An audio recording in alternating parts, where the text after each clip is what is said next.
दिनैहाय दुलाराय बर' फरायसा आफादनि तामुलपुर दख'रा दुलाराय बर' फरायसा आफादनि 32थि जि बोसोरसालिया जथुम्मा लोगोसे सनाथि मायथाइ फोरबो फालिथायनि जोबथा हाबाफारि दा बेखौ जोबोर गाजा गोमजायै बेवहाय सानथामनि हाबाफारिजों पद्मानन्द दालाय बर' फरायसा आफादनि सिङाव जानानै थांबाय। दिनै बेवहाय जि गेवलां मेल दा बे गेवलां मेलाव बाहागो लानानै जोबोर मोनसे गोजोननाय मोन्दों। मानोना दुलाराय बर' फरायसा आफादनि जि ओंथि गोनां जि हाबाफारि बेवहाय जास्ट गेवलां मेलल' नङा जे गोग्गो सोलोंथाइ लानायनि थाखाय गोग्गो सोलोंथाइ दानायनि थाखाय गासैबो तामुलपुर दख'रानि सिङाव थानाय फरायसाफोरखौ लानानै मोनसे गुन गोनां सोलोंथाइनि सायाव सावरायमेल लानाय जादों आरो बियो जोबोर बाख्नायथाव आरो मिजिंथिदों दुलाराय बर' फरायसा आफादनि जिखिनि खामानि बे खामानिया जाथिनि फारसे जिहेतु आवगायलांगासिनो दङ आरो जाथिनि मोनफ्रोमबो खैफोदाव दुलाराय बर' फरायसा आफादा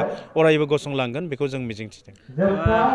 दायो मोनसे ससियेल मिडियायाव गोसारगासिनो दङ जे क'क्राझार जि लकसभा बियाबखौ जिहेतु गोमाबाय ST सिटआव गैला होननानै बुंदों, बे बिथिङाव बेखौथ' जों दिनैसिमबो मोनथियाखै। मानोना रिडिलिमिटेसन दिनै जानो थांगासिनो दङ, खिन्थु बेवहाय बबेबा मोनसे समस्तिया STया गैला SCया गैला बेबायदि दासिमबो खुनु फर्मेल बेबायदि गैया जायाखै आरो दिनैसिमबो इन्डियान इलेक्सन कमिसना बेखौ क'क्राझार लकसभा समस्तिखौ ST दानबाय होननानै फोसावाखै। बियो हयथ' सोरनिबा बांसावनाय जागोन, बियो माब्लाबो जानो हाया। क'क्राझार समस्तिया लकसभा समस्तिया ST आरो बे जेब्लायबो STयैनो थागोन।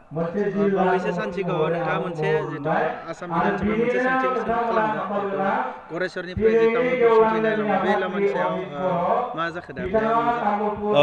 जोंहा तामुलपुर गरेस्वर सकनिफ्राय आप टु गरेस्वर ओनसोलसिम मोनसे 20 किल'मिटारनि जि लामा, बे लामाया जोंनि थाखाय जोबोर ओंथि गोनां आरो इम्परटेन्ट लामा। बे लामाखौ जोङो मुंख्लं मनेस्वर बसुमतारिनि मुङाव दोननो थाखाय आं आसाम सरकारनिसिम खावलायदों। बे लेखायै दिनैहाय जोंनि आसाम सरकारनिफ्राय जोंनो खोथा होदों बे लामाखौ मुंख्लं जोंहा मनेस्वर बसुमतारिनि मुङाव बे लामाखौ दोननाय जागोन आरो थाबैनो बे लामाखौ मावफुंनो थाखाय दिनै आसाम सरकारा खोथा होदों। मानोना बे लामाया तामुलपुर जिल्लानि गेजेरजों बारलांनाय आरो तामुलपुर जिल्लाखौ थोंजोङै फोनांजाबदों। दा बेखायनो बे लामाखौ जोंनो नांथारगौखाय दिनै आसाम सरकारा गनायथि होदों आरो बियो थाबैनो लुफुंजागोन।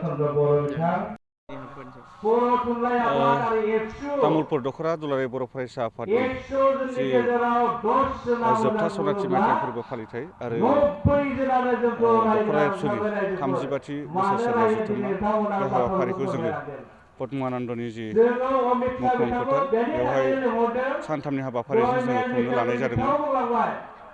डिसेम्बर दाननि 27, 28, 29 आरो दिनै फैयै फैयै बियो जोबथि हाबाफारियाव सफैबाय।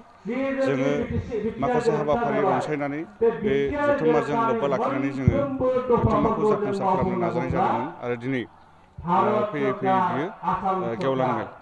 दा बे गेवलां मेलनि गेजेरजों जोङो माखासे आलासिफोर हांख्रायदों। मिरु दुलाराय बर' फरायसा आफादनि लोगो गाहाय नेहाथारि बिथां दिनेश ब्रह्म सारा जोंनि गेजेराव नुजाथिफैदों आरो बे जथुम्मानि गेजेरजों जोंनि दुलाराय बर' फरायसा आफादनि आथिखालनि जि मावबाय थानाय मावथांखिनि सायाव लोगोसे दुलाराय बर' माहारिनि आथिखालनि थासारिखौ लानानै माखासे रायजो राजानो जोंहा फोरमायनो गोनां दङ।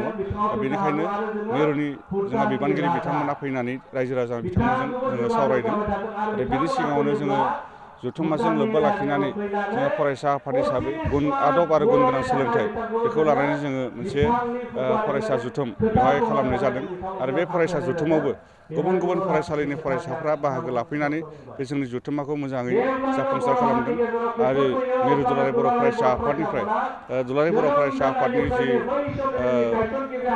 बर' फरायसा बिथांमोनखौ लानानै जि गुन गोनां सोलोंथाइ आरो आदब आरो गुन गोनां सोलोंथाइ बेखौ लानानै माखासे बाथ्राफोर फरायसाफोरजों सावरायलायदों। दा बेफोर हाबाफारिनि गेजेरजों जोंनि जथुम्माखौ जोङो जाफुंसार होनो नाजानाय जादोंमोन आरो दिनै जाफुंसार महर मोनदों होननानै बुंनो हायो।